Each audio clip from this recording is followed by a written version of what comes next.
भारतीय इतिहास के कुछ रहस्य ऐसे हैं जो आज भी आम लोगों के लिए एक पहेली बने हुए हैं। उन्हीं सब रहस्यों में से एक बड़ा रहस्य ये है कि 1192 में तराइन के दूसरे युद्ध के बाद सम्राट पृथ्वीराज चौहान के साथ असल में हुआ क्या। अब इस पर ऑलरेडी कई थ्योरीज मौजूद है। जैसे कुछ कहते हैं कि मोहम्मद गोरी ने उन्हें मार दिया, जबकि कुछ का मानना है कि सम्राट पृथ्वीराज चौहान ने अपने आखिरी पलों में गोरी की हत्या कर दी थी। हिस्टोरियंस के बीच जो डिबेट है वो इस बात को लेकर है कि सम्राट पृथ्वीराज चौहान की मौत कैसे और किन हालातों में हुई। ठीक इसी दौरान इस पूरी बहस में एंट्री होती है एक ऐसे सिक्के की जिसने इतिहासकारों के होश उड़ा दिए। ये सिक्का उसी टाइम पीरियड का है और सबसे चौंकाने वाली बात यह है कि इस पर सम्राट पृथ्वीराज चौहान और मोहम्मद गौरी दोनों के नाम लिखे हुए हैं। अब सवाल ये उठता है कि आखिर एक ही सिक्के पर दो दुश्मनों के नाम कैसे हो सकते हैं। क्या इसका मतलब ये है कि सम्राट पृथ्वीराज चौहान की मौत को लेकर जो इतिहास हमें बताया गया वो गलत है? और इससे भी बड़ा सवाल, क्या सम्राट पृथ्वीराज चौहान और गौरी के बीच कोई ऐसा संबंध था जिसके बारे में हमें पता ही नहीं? इस रहस्य को और भी गहरा बना देता है उसी टाइम पीरियड के एक इतिहासकार का दावा जिसे पहले गंभीरता से नहीं लिया गया था। लेकिन अब जब ये सिक्के मिले हैं तो वही पुराना दावा फिर से सुर्खियों में आ गया है। हम उस एक्सक्लूसिव सिक्के को देखें और उसे इन्वेस्टिगेट करें, उससे पहले चलिए एक नजर डालते हैं सम्राट पृथ्वीराज चौहान से जुड़े एक और ऐतिहासिक सिक्के पर जिसे युद्ध से पहले उनके शासनकाल के दौरान जारी किया गया था। ये सिक्का बेहद इंपॉर्टेंट है क्योंकि इससे हमें आगे उस कंट्रोवर्शियल सिक्के को समझने में मदद मिलेगी। अगर आप लेफ्ट साइड वाले सिक्के को गौर से देखें तो आपको एक बैल बैठी हुई मुद्रा में दिखेगा। साथ ही और डिटेल में देखें तो बैल के पिछले पांव के पास एक त्रिशूल बना हुआ नजर आएगा। इसके बाद आप सिक्के के बॉर्डर पर असवारी श्री सामंत देव लिखा हुआ देख सकते हैं। यहाँ सामंत देव कोई नाम नहीं बल्कि एक उपाधि है जो उस दौर के हिंदू शासकों द्वारा अपनाया जाता था। अब इधर राइट साइड देखिए, जो लेफ्ट साइड वाले सिक्के की ही दूसरी साइड है। यहाँ आपको घोड़े पर सवार सम्राट पृथ्वीराज चौहान नजर आएंगे और सिक्के के बॉर्डर पर साफ साफ लिखा हुआ मिलेगा श्री पृथ्वीराज देव। सम्राट पृथ्वीराज चौहान के ये सिक्के bull and horse type coins कहलाते हैं जो उस समय पूरे साम्राज्य में प्रचलित थे। अब जैसा कि हम सभी जानते हैं कि 1192 के तराइन के दूसरे युद्ध में मोहम्मद गौरी विजयी रहा। युद्ध के बाद सम्राट पृथ्वीराज चौहान के साथ क्या हुआ उसे तो हम जानेंगे ही, उससे पहले समझते हैं कि जीत के बाद हारे हुए साम्राज्य में सिचुएशंस कैसे बदलती है। अब इतिहास गवाह रहा है कि जब भी कोई नया शासक सत्ता में आता है तो वो सबसे पहले पुराने शासक के सिक्के को हटाकर अपने सिक्के जारी करवाता है। यहाँ भी यही हुआ, लेकिन इस बार गौरी ने कुछ ऐसा किया जो अनयूजुअल था। उसने इस सिक्के के डिजाइन और सिंबल्स को नहीं बदला बल्कि उसमें उसने सिर्फ नाम को बदला। अब सोचिए, एक मुस्लिम शासक जो इस्लामिक सिक्के को चलाने के लिए जाना जाता हो वो भला हिंदू प्रतीकों से भरे सिक्कों को जारी क्यों करेगा? दरअसल ये एक दूरदर्शी शासक की निशानी थी जो उसमें दिखाई दी। उसने ऐसा इसलिए किया ताकि वहां की नाराज जनता ये समझ सके कि वो कितना उदार शासक है जो अलग धर्म के होने के बावजूद अपनी प्रजा की संस्कृति का सम्मान करता है। दरअसल ये उस दौर में नाराज प्रजा के बीच लोकप्रियता पाने का एक तरीका होता था। आइए अब उस कंट्रोवर्शियल सिक्के को देखते हैं जो युद्ध के बाद जारी किया गया था जिसने इस पूरे गेम को ऐसे पलट दिया। अगर आप राइट साइड वाले सिक्के को देखें तो उसमें आपको बैठी हुई मुद्रा में बैल दिखेगा। साथ ही बैल के पीछे की तरफ एक त्रिशूल भी बना हुआ है जिसे हमने कुछ देर पहले सम्राट पृथ्वीराज चौहान के सिक्के पर देखा था। और एक बड़ा बदलाव जो हमें इस सिक्के के बॉर्डर पर देखने को मिलता है, जहां पहले असवारी श्री सामंत देव लिखा होता था वहां अब श्री मोहम्मद शाम लिखा हुआ है जो मोहम्मद गौरी का ही एक नाम था। यहाँ तक तो सब ठीक है। मामला फंसता है लेफ्ट साइड वाले सिक्के की तरफ जो राइट साइड वाले सिक्के की ही दूसरी साइड है। यहाँ पर आपको घोड़े पर सवार एक राजा नजर आएगा, ठीक वैसे ही जैसे सम्राट पृथ्वीराज चौहान के सिक्कों पर था। लेकिन दंग करने वाली बात यह है कि इस सिक्के के बाउंड्री पर यहाँ पर गौरी की उपाधि हमीर की जगह श्री पृथ्वी देव राय लिखा हुआ है। अब तक हमने यही पढ़ा और सुना है कि साल 1192 में मोहम्मद गौरी ने सम्राट पृथ्वीराज चौहान को बंदी बनाया और फिर मार दिया। लेकिन अगर यही सच है तो फिर एक ही सिक्के पर सम्राट पृथ्वीराज चौहान और मोहम्मद गौरी दोनों का नाम कैसे? दरअसल इस तरह के सिक्के को संयुक्त शासन सिक्का कहा जाता था और ये तब जारी किए जाते थे जब कोई हारा हुआ राजा किसी विजेता राजा के अधीन रहकर शासन करता था।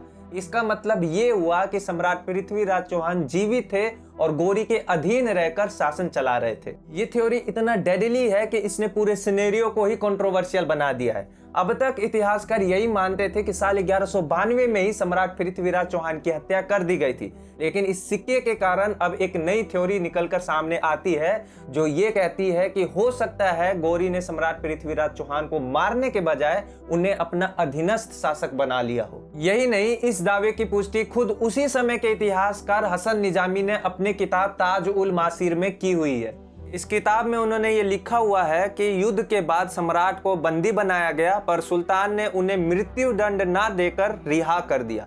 हालांकि इसके पीछे की शर्त ये थी कि सम्राट पृथ्वीराज चौहान सुल्तान के अधीन रहकर शासन चलाएंगे, जिस पर सम्राट पृथ्वीराज चौहान ने इस शर्त को मान लिया और अपने राज्य पर एक अधीनस्थ शासक के रूप में शासन करने लगे। लेकिन बाद में उन्होंने गौरी के खिलाफ षड्यंत्र रचा और पकड़े गए, जिसके बाद उन्हें मृत्यु दंड दिया गया। अब यहाँ एक और शॉकिंग चीज है जो हसन निजामी के दावे को और पुख्ता करता है। जैसे ये जॉइंट सिक्के शासन के सिर्फ शुरुआती सालों में ही चलाए गए, बाद के समय में सिक्कों पर से सम्राट पृथ्वीराज चौहान का नाम हटाकर हमीर लिख दिया गया, जो इस दावे को पुष्टि करता है कि सम्राट पृथ्वीराज चौहान को बाद में बंदी बना लिया गया। इनके अनुसार ये सिक्के दरअसल एक गलती का नतीजा थे। उनका कहना है कि गौरी के शासन में सिक्कों पर नाम छापने वाले कर्मचारी से एक गलती हुई थी। दरअसल उस कर्मचारी ने सिक्के की एक तरफ श्री मोहम्मद शाम वाला नया ठप्पा तो सही लगाया, लेकिन दूसरी तरफ गलती से श्री पृथ्वी देव राय वाला पुराना ठप्पा ही लगा दिया, जबकि वहां हमीर वाला नया ठप्पा लगाया जाना चाहिए था। अब यहाँ पर एक सवाल उठता है कि अगर ये सिर्फ एक मिस्टेक थी जिसे बाद में सुधार भी लिया गया, तो फिर अलग अलग सिक्कों पर सम्राट पृथ्वीराज चौहान के अलग अलग नाम कैसे मिलते हैं? जैसे एक सिक्के पर श्री पृथ्वी राज लिखा हुआ है, वहीं दूसरे सिक्के पर पृथ्वी लिखा हुआ है और तीसरे सिक्के पर श्री पृथ्वी राज देव लिखा हुआ है। अब जरा सोचिए, अगर किसी कर्मचारी से ये गलती हुई थी तो फिर ये गलती इतनी बार अलग अलग नामों के साथ कैसे हुई? जाहिर है ये कोई मिस्टेक नहीं थी। अब यहाँ एक और नई थ्योरी है जो पूरी कहानी को एक अलग मोड़ दे देती है। HD पाठक और NM कांसल जैसे इतिहासकारों के अनुसार ये कोई गलती नहीं थी, बल्कि गौरी ने जानबूझकर सम्राट पृथ्वीराज चौहान का नाम इन सिक्कों पर लिखवा दिया था। तो अब सवाल उठता है कि गौरी ने आखिर ऐसा क्यों किया? तो उनके अनुसार 1192 में तराइन के युद्ध में पृथ्वीराज चौहान पर अपनी जीत को शो ऑफ करने के लिए गौरी ने ये संयुक्त शासन वाले सिक्के जारी किए थे। अब इस थ्योरी में भी एक प्रॉब्लम है। दरअसल साल 1194 में चंदावर के युद्ध के दौरान गौरी ने राजा जयचंद को पराजित किया। पराजित करने के बाद सुल्तान ने जयचंद के लक्ष्मी टाइप वाले सिक्के को बिल्कुल वैसे ही अपनाया जैसे उसने सम्राट पृथ्वीराज चौहान के बुल एंड हॉर्स टाइप वाले सिक्के को अपनाया था। यह है वो लक्ष्मी प्रकार का सिक्का। इसमें एक तरफ तो आप माँ लक्ष्मी को बैठी हुई मुद्रा में देख सकते हैं, वहीं दूसरी तरफ अरबी में सुल्तान मोहम्मद बिन साम लिखा हुआ है। अब तक तो सब ठीक है, पर यहाँ एक शॉकिंग ट्विस्ट ये है कि सिक्के में सुल्तान मोहम्मद बिन साम के ठीक बगल में नागरी में पृथ्वी लिखा हुआ है। ये एक शॉकिंग फाइंडिंग थी, क्योंकि अगर गौरी जीत का शो ऑफ करना चाहता था तो फिर उसने राजा जयचंद के लक्ष्मी टाइप वाले सिक्के पर सम्राट पृथ्वीराज चौहान का नाम क्यों लिखवाया, जबकि वहां पर राजा जयचंद का नाम होना चाहिए था। इस तरह अगर हम देखें तो लक्ष्मी टाइप कॉइन्स ने ऊपर की दो थ्योरीज को पूरी तरह रिजेक्ट कर दिया। पहला कि गौरी ने सम्राट पृथ्वीराज चौहान पर जीत का शो ऑफ करने के लिए bull and horse type coins पर उनका नाम लिखवाया, और दूसरा कि वर्कर्स ने गलती से bull and horse type coins पर सम्राट पृथ्वीराज चौहान का नाम छाप दिया था। और अगर ये गलती थी तो फिर 2 साल बाद लक्ष्मी टाइप कॉइन्स पर सम्राट पृथ्वीराज चौहान का नाम कैसे आया? ओवरऑल देखें तो सारे कनेक्शन इसी तरफ इशारा कर रहे हैं कि 1192 में युद्ध के बाद गौरी ने सम्राट पृथ्वीराज चौहान को जीवित छोड़ दिया।